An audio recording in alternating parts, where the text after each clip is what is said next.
Hello friends, स्वागत है आप लोग का NCERT जोन में। लूसेंट तो हमारा पूरा का पूरा कंप्लीट है। कुछ कुछ टॉपिक छूटा हुआ है।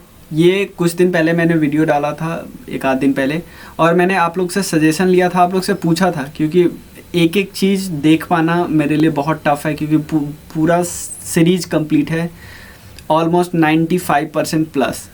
तो आप लोगों ने बताया कि सर ये टॉपिक छूटा हुआ है, किसी में ये टॉपिक छूटा हुआ है, तो वही मैं आप लोग बताए। जो भी कुछ लोगों ने मैसेज किया था, कुछ लोग कमेंट सेक्शन में बताया 9582062485। अगर आपको भी लगता है कि कोई टॉपिक छूटा हुआ है, तो मैंने बोला था कि विद इन 24 आवर जो भी टॉपिक आपको लगेगा छूटा हुआ वो मैं कर दूंगा। तो मैं आ गया हूँ। तो एंशिएंट हिस्ट्री में क्या छूटा हुआ है, देखो शुरुआत में हमने एंशिएंट हिस्ट्री को स्टार्ट किया था हड़प्पन सिविलाइजेशन से, ठीक है ना। अगर लूसेंट में देखो तो हड़प्पा चैप्टर नंबर 3 है। तो फर्स्ट चैप्टर और सेकंड चैप्टर कौन है? फर्स्ट चैप्टर है हिस्टोरिकल सोर्सेस, तो हिस्टोरिकल सोर्सेस, और सेकंड चैप्टर है प्री हिस्टोरिक पीरियड। तो अब देखो ये तो प्रॉपर पूरा छूटा हुआ है pre historic period. Historical sources में हम कुछ पहले डिस्कस कर चुके थे, एक टॉपिक बचा हुआ। अब वो क्या बचा हुआ है मैं बताता हूँ। इन हिस्टोरिकल सोर्सेस की बात करें तो उसमें दो टाइप के सोर्सेस आते हैं, लिटरेरी और आर्कोलॉजिकल। लिटरेरी में इंडिजिनस भी आता है और फॉरेन सोर्सेस भी आता है, ये सब हम पूरा डिस्कस करते हैं। आर्कोलॉजिकल सोर्सेस में तीन मेन चीज़ है, इंस्क्रिप्शन, क्वाइंस और मॉन्यूमेंट्स। इंस्क्रिप्शन डिस्कस कर चुके हैं, क्वाइन डिस्कस कर चुके हैं, मॉन्यूमेंट्स हम डिस्कस करें। ये मॉन्यूमेंट्स खत्म हो जाएगा, उसके बाद हमारा historical sources complete. Last topic है हिस्टोरिकल सोर्सेस में, उसके बाद सिर्फ एक चैप्टर बचेगा, प्री हिस्टोरिक पीरियड।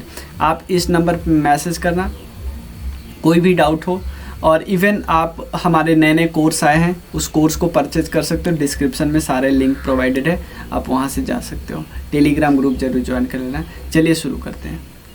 देखिए, जब मॉन्यूमेंट्स वाला टॉपिक उठाते हैं तो मॉन्यूमेंट्स टॉपिक में क्या क्या आता है। मॉन्यूमेंट्स टॉपिक उठाते हैं तो मॉन्यूमेंट्स में दो टाइप के मॉन्यूमेंट्स आते हैं, इंडिजिनस जो अपने देश में है, और दूसरा सोर्सेस आता है फॉरेन सोर्सेस। इंडिजिनस सोर्सेस में क्या क्या आता है, देखो कुछ शुरू करें उससे पहले, जब तक हमने इंडस वैली सिविलाइजेशन की खुदाई नहीं की थी, जब तक वहाँ पे निकला नहीं था कुछ, तब तक हमें लगता था कि हमारे सिविलाइजेशन का शुरुआत तो वैदिक पीरियड से हुआ है। लेकिन जैसे ही इंडस वैली सिविलाइजेशन की खुदाई हुई, हमें लग गया नहीं, वैदिक पीरियड से भी पहले हमारा सिविलाइजेशन, हमारी संस्कृति पहले से चली आ रही है। वो कौन सी है? इंडस वैली सिविलाइजेशन से। क्लियर, इतना याद रखें। उसके बाद एक दो जगह का याद रखिए।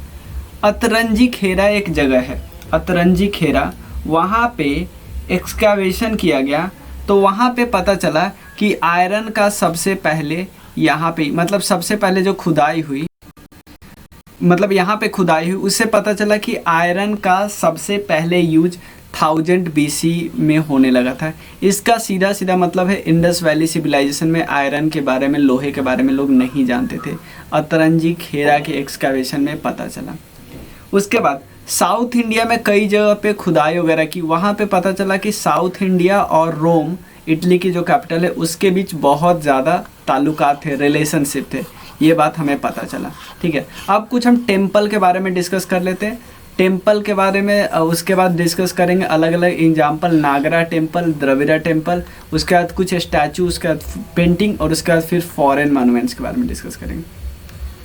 सबसे पहले कुछ टेम्पल, जो सबसे अर्लीस्ट टेम्पल जो मिलता है वो मिलता है दशावतार टेम्पल। दशावतार टेम्पल ये कहाँ पे है? दशावतार टेम्पल में देवघर में है, देवघर में है। देवघर कहाँ पे आपको मिलेगा? यूपी के ललितपुर डिस्ट्रिक्ट में, ललितपुर डिस्ट्रिक्ट में, ठीक है। ये किस पीरियड का है दशावतार टेम्पल? गुप्ता पीरियड का, ये भी याद रखिए, गुप्ता पीरियड का है। उसके अलावा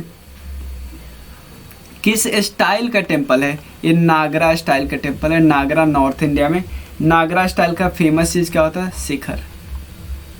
दशावतार टेम्पल देवघर में, यूपी ललितपुर, याद रखिएगा, नागरा स्टाइल, शिखर। उसके बाद दशावतार टेम्पल के बारे में डिस्कस करते हैं हम लोग। कुछ और टेम्पल जो नागरा स्टाइल के टेम्पल थे, नागरा स्टाइल के टेम्पल, उसमें पहला टेम्पल आता है लिंगराज टेम्पल है। लिंगराज टेम्पल। लिंगराज टेम्पल कहाँ पे बनाया गया था? लिंगराज जो टेम्पल है वो कहाँ पे था? भुवनेश्वर में। भुवनेश्वर कहाँ पे है? उड़ीसा में। ठीक है। और किसके द्वारा बनाया गया था? केसरी किंग के द्वारा बनाया था। केसरी किंग के द्वारा ये बनाया गया था। Lingaraj temple, Bhubaneswar, Orissa, Keshari king. उसके बाद नेक्स्ट टेम्पल की बात करते हैं जो द्रविड़ स्टाइल की पेंटिंग थी। एक का नाम था बृहदेश्वर टेम्पल। उसके अलावा बृहदेश्वर को एक और नाम बोलते हैं राजा राजेश्वर टेम्पल या बृहदेश्वर टेम्पल। इसको बनाया किसने था? चोला रूलर थे, राजा वन ने बनाया था, चोला रूलर था। बनाया कहाँ पे गया था? तंजौर में। ये कब बनाया गया था? 1080 में। लिंगराज टेम्पल भुवनेश्वर उड़ीसा, तंजौर में बनाया था बृहदेश्वर या राजा टेम्पल, चोला रूलर के द्वारा बनाया गया था। अब चलिए नगरा स्टाइल, द्रविड़ स्टाइल हो गया। अब स्टैचू डिस्कस कर लेते हैं और कुछ पेंटिंग डिस्कस कर लेते हैं। सबसे पहले डिस्कस कर लेते हैं स्टैचू। देखो सबसे पहला जो स्टैचू मिला था वो मिला था ब्रॉन्ज डांसिंग गर्ल का। ब्रॉन्ज डांसिंग गर्ल कहाँ पे मिला था? मोहनजोदारो। ठीक है। उसके बाद हम बात करते हैं पेंटिंग। सबसे पहली पेंटिंग कहाँ पे मिली थी? पहली पेंटिंग लिथिक एज में, मतलब स्टोन एज में ही मिली थी, भीमबेटका में। भीमबेटका याद करिए।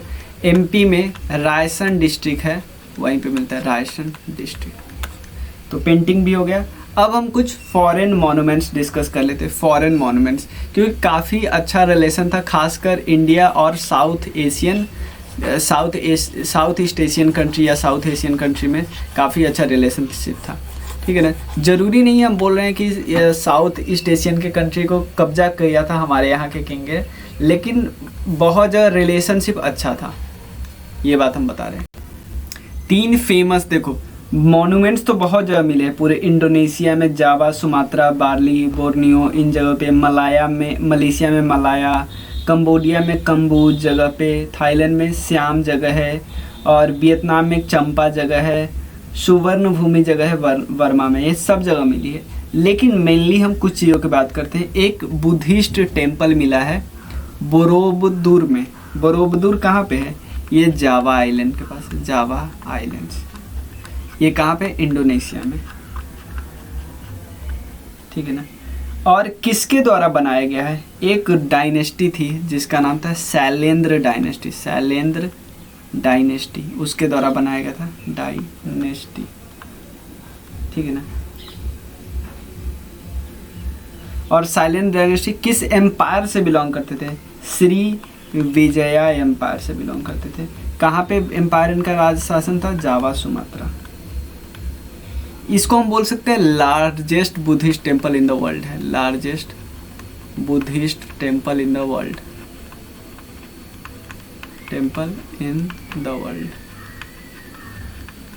ठीक है। उसके बाद वैष्णवा टेम्पल के बारे में बात करते हैं। ये कहाँ पे बना है? Angkor Wat. कहाँ पे है? कैम्बोडिया में, कंबोडिया। किसके द्वारा बनाया गया? सूर्य वर्मा के द्वारा बनाया गया, सूर्य वर्मा के द्वारा बनाया गया। सूर्य वर्मा किस डायनेस्टी से बिलोंग करते थे? कौंडिन्य डायनेस्टी, कौंडिन्य डायनेस्टी से बिलोंग करते थे, कौंडिन्य डायनेस्टी से बिलोंग करते थे। कहाँ पे इनका शासन था? कम्बोज में, कम्बोज। ठीक है ना। कम्बोज में इनका डायनेस्टी था, ये बात याद रखिए। कम्बोज कंबोडिया में है। उसके बाद आनंद पगोरा, ये एक बुद्धिस्ट टेम्पल है, ऑब्वियसली बुद्धिस्ट टेम्पल है। कहाँ पे है? बर्मा का में एक है जगह पगन एक जगह है वहाँ पे, बर्मा यानी म्यांमार में है। उसके अलावा ये किसके द्वारा बनाया गया है? क्यांजीथा के द्वारा बनाया गया है, क्यांजीथा। इसको थोड़ा मिटा देता हूँ। देखो क्यांजीथा, त्रिभुवन द्वितीय उसको भी बुलाते थे। ये सक्सेसर थे किसके? पगन रूलर अनिरुद्ध के सक्सेसर थे। नाम था उसका त्रिभुवन द्वितीय। क्या बनाया था? आनंद पगोरा। कहाँ पे बनाया था? पागन ऑफ बर्मा। ठीक है, तो हमारा फर्स्ट चैप्टर कंप्लीट हो गया। ठीक है, और आप लोग को पता है कि अभी एक हमारा फंड रेजर प्रोग्राम चल रहा है फॉर स्मार्ट बोर्ड, और आप लोग उसमें हेल्प कर सकते हैं, कंट्रीब्यूट कर सकते हैं। जो भी आप कंट्रीब्यूट करो, आप प्लीज़ हमारे टेलीग्राम ग्रुप में स्क्रीनशॉट ज़रूर शेयर करना। और मिलते हैं फिर नेक्स्ट वीडियो में। सेकंड चैप्टर शुरू करते हैं, और आप ज़रूर बताना कि अभी भी आपको कौन लगता है कौन सा टॉपिक छूटा हुआ है। पूरा लुसेंट कंप्लीट है।